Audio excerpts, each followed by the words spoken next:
ಆತ್ಮೀಯ H16 news ಅರ್ಥಾತ್ ಸೀತಾರಾಮ್ಗೆ ಸ್ವಾಗತ. ನಾನು ನಿಮ್ಮ MI ಅಥವಾ ಮಲ್ಲಪ್ಪ ಜೋತವರಾದ್ಮೇಲೆ ಇವತ್ತು ದೇಶ ಅಥವಾ ನಾವು ಅತ್ಯಂತ ಸಂಘರ್ಷಮಯ ಸ್ಥಿತಿಯಲ್ಲಿ ಬಂದಿದ್ದೇವೆ.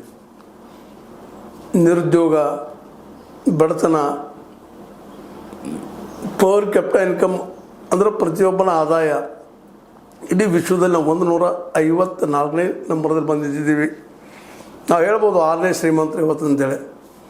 ಆ ಶ್ರೀಮಂತಿಗೆ ಕೇವಲ ಶ್ರೀಮಂತಿಗೆ ಯಾರಿಗೆ ಅಂದರೆ ಕಾರ್ಪೊರೇಟ್ ಮತ್ತು ಇನ್ನುಳಿದ ಅಧಿಕಾರಶಾಹಿ ವರ್ಗಕ್ಕೂ ರಾಜಕೀಯ ಜನಕ್ಕೂ ಇರ್ಬೋದು. ಅವ್ರು ಎಷ್ಟು ಪರ್ಸೆಂಟೇಜ್ ನೀವು ಲೆಕ್ಕ ಹಾಕ್ಕೊಳ್ರಿ. ಇಡೀ ದೇಶದ 85 to 90 85-90% ಜನ ಎಲ್ಲರೂ ಇವತ್ತು ಒಂದು ರೀತಿ ಕೂಲಿಗಳ ನಾವೆಲ್ಲ ಈ ಪರಿಸ್ಥಿತಿ ಬಂದು ನಿಂತಿದ್ದೀವಿ. ಇಂಥ ಸಂದರ್ಭದಲ್ಲೇ ಮೋದಿಯವರ ಆಡಳಿತ ಏನಾಗಿದೆ ಅನ್ನೋದು ಕಳೆದ 12 ವರ್ಷ ನೋಡ್ತಾ ಇದ್ದೀವಿ. ಸೋಲಿನ ಮೇಲೆ ಸೋಲು, ಅದರಲ್ಲೂ ಆರ್ಥಿಕ ವಿಭಾಗದಲ್ಲಿ, ರಾಜಕೀಯ ವಿಭಾಗದಲ್ಲಿ, ಸಾಮಾಜಿಕ ವಿಭಾಗದಲ್ಲಿ ಎಲ್ಲದರಲ್ಲೂ ಸೋಲು.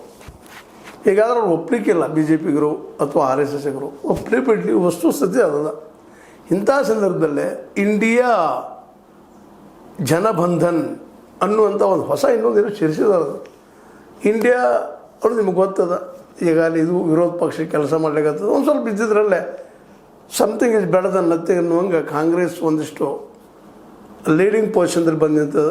ಆದರೂ ಇಷ್ಟೆಲ್ಲ ಜನ ಇದರಲ್ಲಿ ಇದ್ದಂಥವ್ರು ಈಗಾಗಲೇ ಇದಕ್ಕೆ ಯಾವ ರೀತಿಯಾಗಿ ಒಂದು ಏನಪ್ಪ ಅಂತಂದ್ರೆ ಒಂದು ಸಂಘಟನೆ ಆಗಬೇಕಾಗಿತ್ತು. ಇದು ಇಂಡಿಯಾ, ಅದರಲ್ಲೂ NDAಗೆ ಹೆಂಗೆ ಪ್ರತಿಸ್ಪರ್ಧೆ ಆಗಬೇಕಾಗಿತ್ತು ಅನ್ನೋದನ್ನು ನೆನಪು ಮಾಡಿಕೊಂಡಾಗ ಇದು ಸಹಿತ ಇಂಡಿಯಾ ಸಹಿತ ಈ ಒಂದು NDA ಅಥವಾ BJPಯ ರಾಜಕೀಯ ಅಥವಾ ರಾಜಕಾರಣದ ತಲೆ ಹಾಕಿ ಹೋಗ್ತಾ ಇರೋದನ್ನು ನಾವು ಗಮನಿಸ್ತಾ ಇದ್ದೀವಿ. ಹೀಗಾಗಿ ಜನರಿಗೆ ಇದ್ರ ಮೇಲೆ ವಿಶ್ವಾಸ ಕಡಿಮೆ ಆಗ್ತಾ ಇರೋದು. ಯಾಕಂದ್ರೆ ಕಾಂಗ್ರೆಸ್ನ ಆಡಳಿತ ಅಂದರೂ ಸಹಿತ ಅದ ಇಂಥ ಆಡಳಿತ ಕೊಡೋರು, ಕಾರ್ಪೊರೇಟ್ ಪರ ಇದ್ದಂಥ ಆಡಳಿತ ಕೊಡೋರು, ಶ್ರೀಮಂತ ಪರ ಇದ್ದಂಥ ಆಡಳಿತ ಕೊಡೋರು. ಇವರು ಬಡವ್ರದ್ದು, ಅದರಲ್ಲೂ ರೈತರದ್ದು, ದುಡಿಯೋರದ್ದು, ಇವ್ರಿಗೆ ಯಾರಿಗೆ ಕಾಳಜಿ ಇಲ್ಲ, ಬರೀ ಮಾತಾಡ್ತಾರೆ.